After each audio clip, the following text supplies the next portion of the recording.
Hello student, Shashi sir YouTube channel में आप सभी का स्वागत है। आइए आज देखते हैं जो हाई स्कूल का आज पेपर हुआ था। पेपर कोड है 801 HG का है ये। तो इसमें पहला सवाल दिया था, देखिएगा। इसमें पहला सवाल है, वैदेही वनवास के रचनाकार कौन है? वैदेही वनवास के रचनाकार कौन है? तो इसमें ऑप्शन दिया था मैथिली शरण गुप्त, बी नंबर महादेवी वर्मा, सी दिया था अयोध्या सिंह उपाध्याय अर्योद, और डी दिया था सिया राम शरण गुप्त। तो इसमें आपका ऑप्शन सी नंबर सही था। वैदेही वनवास के रचनाकार अयोध्या सिंह उपाध्याय अर्योद जी हैं। तो ऑप्शन नंबर सी सही था, तो आप लोग सी लगाना था। तो आइए अगला क्वेश्चन देखते हैं। दूसरा क्वेश्चन इसमें दिया था कि प्रयोगवाद के कवि हैं। प्रयोगवाद के कवि कौन हैं इसमें? तो प्रयोगवाद के इसमें कवि है अज्ञे जी। आइए अगला क्वेश्चन देखते हैं। अगला क्वेश्चन दिया था, भाव विलास के रचनाकार हैं। भाव विलास के रचनाकार हैं। तो भाव विलास के रचनाकार कौन हैं? तो देव हैं। कौन है? देव। ऑप्शन नंबर ए सही था। छत्रसाल दशक के रचनाकार कौन थे? अगला सवाल दिया था, छत्रसाल दशक के किनकी रचना है? चौथा, तो ये भूषण जी की रचना है, भूषण जी की। तो ऑप्शन नंबर सी सही था। काला और बूढ़ा चांद किसकी है? तो ये सुमित्रा नंदन पंत की है। ऑप्शन नंबर डी सही था। नीड़ का निर्माण फिर किस विधा की रचना है? तो ये आत्मकथा है। नीड़ की विधा क्या है? नीड़ का निर्माण फिर किस विधा की रचना है? तो आत्मकथा है। ऑप्शन नंबर बी सही था। अगला क्वेश्चन देख लेते हैं।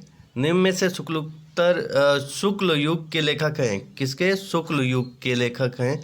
तो इसमें श्याम सुंदर दास जी आ जाएंगे। शुक्ल युग के लेखक श्याम सुंदर दास। आइए अगला क्वेश्चन देखते हैं। आइए 8वां क्वेश्चन देखते हैं। 8वां क्वेश्चन दिया था, निम्नलिखित कथनों में से कौन सा कथन सही है? सही बताना था आपको। तो इसमें देखिए, शशांक के रचनाकार आचार्य रामचंद्र शुक्ल हैं, ये गलत था।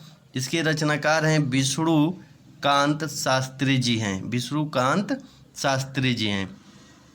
बी नंबर था, आकाशदीप कहानी के लेखक राम कुमार वर्मा हैं, ये भी गलत था। आकाशदीप के कहानी के लेखक जो हैं वो जयशंकर प्रसाद हैं। कौन हैं? जयशंकर प्रसाद हैं।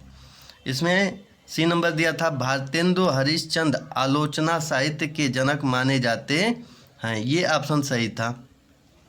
डी ऑप्शन था, क्या भूलूं क्या याद करूं निबंध के लेखक जयशंकर प्रसाद हैं। जी नहीं, जयशंकर प्रसाद नहीं है। कौन है? हरिवंश राय बच्चन जी हैं। हरिवंश राय बच्चन जी हैं। तो ऑप्शन नंबर सी इसमें सही था। कौन सा ऑप्शन? तो ऑप्शन नंबर सी इसमें सही था। कौन सा ऑप्शन? तो ऑप्शन सी इज करेक्ट। परीक्षा गुरु किस विधा की रचना है? परीक्षा गुरु उपन्यास है। क्या है? उपन्यास है। तो सी सही है।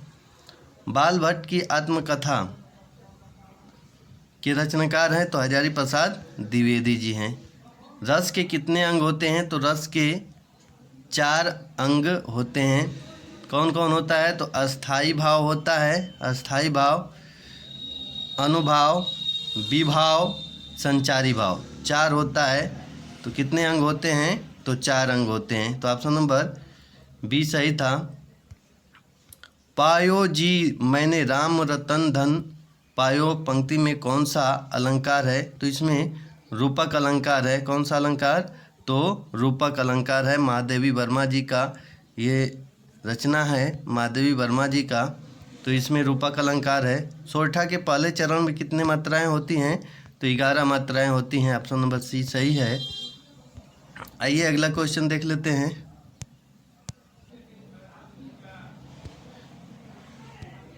अगला क्वेश्चन दिया था, निर्दय शब्द में प्रयुक्त उपसर्ग है। तो निर है, नी, और आधार हलंत वाला है तो निर।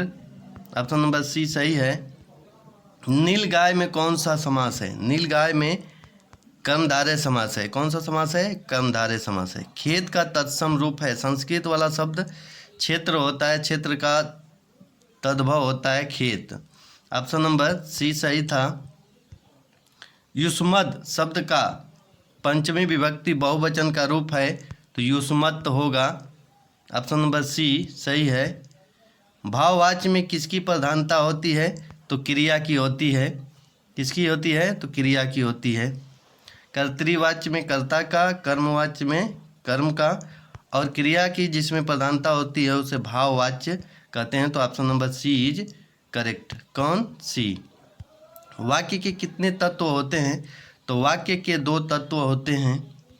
अभिकारी पद को अन्य किस नाम से जाना जाता है?